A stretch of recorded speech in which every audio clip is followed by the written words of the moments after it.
हरे कृष्ण, आप सभी का स्वागत है फिलोसॉफिकल सीरीज में। मैं हुजरी चैतन्य चंद्र दास। तो ये कहानी है एक बड़े भक्त की, विट्ठल की जो बड़ी भक्त थी, उसका नाम था कान्हो पात्रा। कान्हो पात्रा का आज हम देखते, आज भी छोटा सा एक मूर्ति है विट्ठल के मंदिर के लिए। हम जब दर्शन के लिए जाते हैं वहाँ पे कान्हो पात्रा का छोटा सा एक समाधि जैसे है, जहाँ से वो पेड़ आता है और वो पेड़ अभी भी बढ़ रहा है। तो एक कान्हो पात्रा जो थी, ये मंगलवेढ़ा से थी। नज़दीकी पंढरपुर से नज़दीक ये मंगलवेढ़ा गांव है, वहाँ पे वो रहती थी। उधर उसका जन्म हुआ था। हालांकि उसका जन्म जो था बहुत ही नीच परिवार में, यानी जो एक वेश्या, एक प्रोस्टिट्यूट की पुत्री थी, एक प्रोस्टिट्यूट की पुत्री थी। और वो बहुत ही भगवान की बड़ी भक्त थी जन्म से ही। तो उसको पता नहीं था उसके पिता कौन है, क्योंकि उसकी माँ जो थी एक प्रोस्टिट्यूट थी, वेश्या थी। अलग अलग लोग आके उससे संग करते थे, इसीलिए वो कान्हो पात्रा जो थी उसको उसके पिताजी का नाम नहीं पता था, सिर्फ माँ के साथ रहती थी। तो जब वो छोटी थी, तो जब बड़ी हो गई थोड़ी सी, तो उसको इतना आकर्षण था विट्ठल के लिए। तो जब भी वो पंढरपुर की वारी जाती थी तो उसको लगता था मैं भी जाऊँ पंढरपुर और भगवान का दर्शन करूँ, इनके साथ कीर्तन करूँ। लेकिन लोग उसको लेते नहीं थे, क्योंकि वो एक वेश्या की बच्ची थी, वेश्या की बेटी थी। उसको मंदिर में भी नहीं जाने देते थे। कौन से मंदिर में जाना है तो उसको एंट्री नहीं थी, क्योंकि उसका जन्म एक वेश्या के घर में हुआ था। तो उसको बहुत बुरा लगता था कि लोग ऐसे मुझ पे ये करते हैं, अत्याचार करते हैं। लेकिन उसको भगवान को देखने की, भगवान की भक्ति करने की बहुत बहुत इच्छा जागृत हो गई। तो वो जैसे जैसे बड़ी हो गई तो वो बहुत सुंदर थी, और जैसे बड़ी हो गई तो लोग उसको बुरी नज़र से देखते थे, क्योंकि वो वेश्या की बेटी थी। तो लेकिन उसको इसमें कुछ इंटरेस्ट नहीं था, उसको सिर्फ भगवान के भक्ति में ही इंटरेस्ट था। लेकिन मंदिर जाने नहीं देते थे उसको, लोग भक्ति नहीं करने देते थे, वारी में नहीं जाने देते थे। तो ये कान्हो पात्रा जो थी, घर पे ही मन में भगवान का चिंतन करती थी, विट्ठल का चिंतन करती थी। लेकिन लोग उसको बुरी नज़र से देखते थे, क्योंकि वो एक वेश्या की बेटी थी।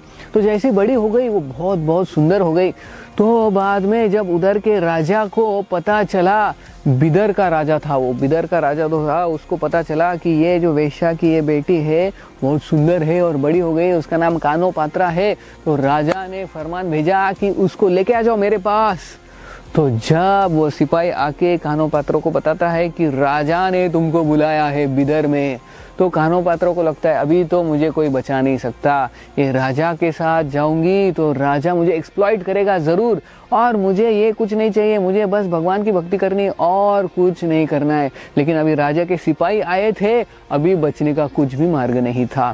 तो ये कान्हो पात्रा भगवान को बहुत प्रार्थना करती है और इन सिपाहियों को बोलती है ठीक है, मैं आने के लिए तैयार हूँ राजा के पास, सिर्फ मुझे जाते जाते विट्ठल का दर्शन करना है पंढरपुर में। एक बार मैं दर्शन कर लूँगी, फिर आपके साथ आ जाऊँगी, राजा की सारी इच्छा पूरी कर दूँगी। तो फिर सिपाही बोलते ठीक है, नो प्रॉब्लम, चलो पंढरपुर से चले जाते हैं। लेकिन उसको तो लेके ही जाना है राजा के पास, क्योंकि राजा एक गलत किस्म का आदमी था और उसका शोषण करना था उस कान्हो पात्रा का।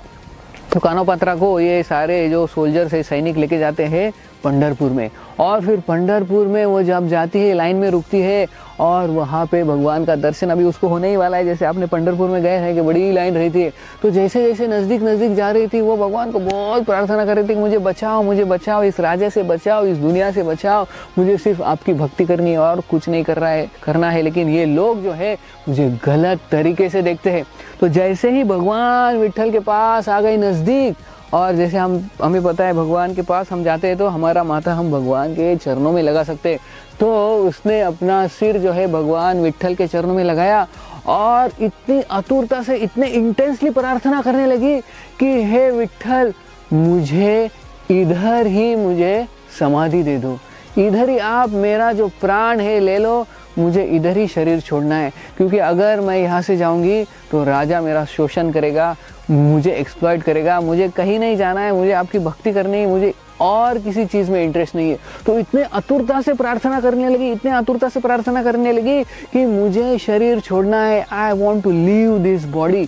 तो भगवान के चरणों पे अपना सर रखे वो इतने आतुरता से प्रार्थना करने लगी कि भगवान ने उनकी सुन ली और भगवान ने उनका वहीं पे प्राण ले लिया।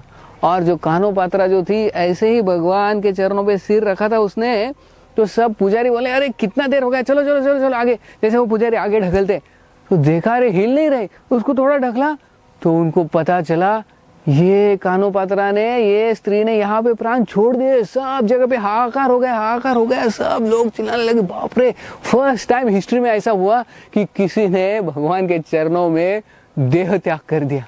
तो फिर बाद में सभी पुजारियों ने उसका उधर ही साइड में वहाँ पे समाधि बना दिया। जैसे हम एंट्रेंस में जाते हैं भगवान का दर्शन करने के लिए, उधर ही उसका समाधि है, कान्हो पात्रा।